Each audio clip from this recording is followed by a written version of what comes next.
अस्सलाम वालेकुम। कुर्बानी पता किस नूं कहंदे ने? बड़े गौर नाल गल सुनी। रात के 9:13 हो चुके हैं। 9:13 मैं तकरीबन 7 बजे घर पहुंचिया। 7 बजे मैं घर च इंटर होया ना, तो मैं इस सोफे ते बैठ गया। सोफे ते बैठिया तो मेरिया बच्चियां आईयां मेरे को मिलने वास्ते। मैं बस उन्होंने मिलिया, 1 सैकंड तो बाद मैं इत्थे बैठ गया। मेरे एक डोनर नाल मेरी गल हुई। मैनू उसने पूछा कि परवेज़ भाई की हाल चाल है। मैनू कॉल की, क्योंकि मेरे जेहन दे चल रहा सी कि असीं जिहड़ा दस्तकारी स्कूल बनाया उहदे वास्ते असीं मशीनां लैणियां ने। गड्डी दे विच भी कॉल करदा आया, लाइव ते दसदा आया लोगों नूं। फिर इत्थे आके मैं उन्होंने कॉल की, मतलब मैं नंबर कढ़ के मैं उन्होंने कॉल कर ली। कॉल करके मैं सारी पौने तकरीबन 7 बजे मैं लग्या। 8, 9 और 9:13 2 घंटे ते 13 मिनट बाखुदा मेरा गला बैठ गया। 3 दफ़ा मैं पानी पीता, मेरे तो बोलिया नहीं जा रहा।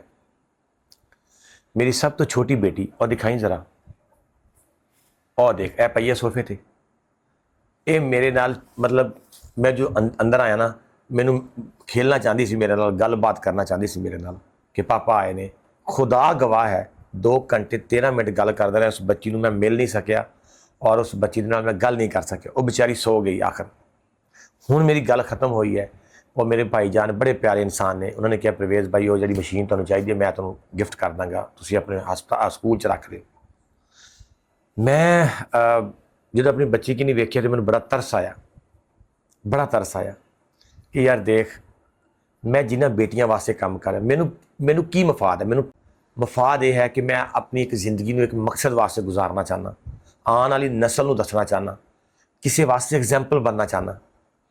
तुसीं जदों किसी वास्ते एग्जाम्पल बनदे फिर तुहानूं कुर्बानी देनी पैंदी है, अपनी खुशियां की कुर्बानी देनी पैंदी है, अपनी जिंदगी की कुर्बानी देनी पैंदी है। मैं किसी खुशी गमी ते नहीं जा सकता, बाखुदा मैं किसी की दावत नहीं जा सकता, क्योंकि टाइम ही नहीं होता। और वक्त गुजर जाना है, वक्त गुजर जाना है। एक दिन आएगा असीं भी इस दुनिया तो गुजर जाना है। साडे पिछे सारियां गल्लां रहणगियां, दास्तानां रहणगियां। अलबत्ता इंशाअल्लाह ताला व फजले खुदा जिस मकसद वास्ते जिंदगी गुजार रहे हैं वो अमर होएगा। मैं वादा करदा, अल्लाह ताला ने चाहा जिंदगी just for humanity welfare foundation वास्ते, ये जिंदगी उन्हें बेटियां वास्ते है।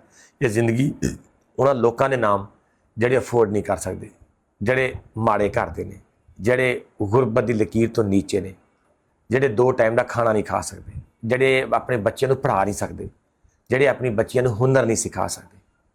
मैं अज अपनी बेटियां की, अपनी बच्चियां की, अपनी जिगर के टुकड़ियां की कुर्बानी दे रहा किसी दियां बेटियां को सिक्योर करने वास्ते। बस यही मेरा मकसद है। अल्लाह रब्बुल इज़्ज़त इस मकसद को कामयाब करे और अल्लाह कबूल कर ले।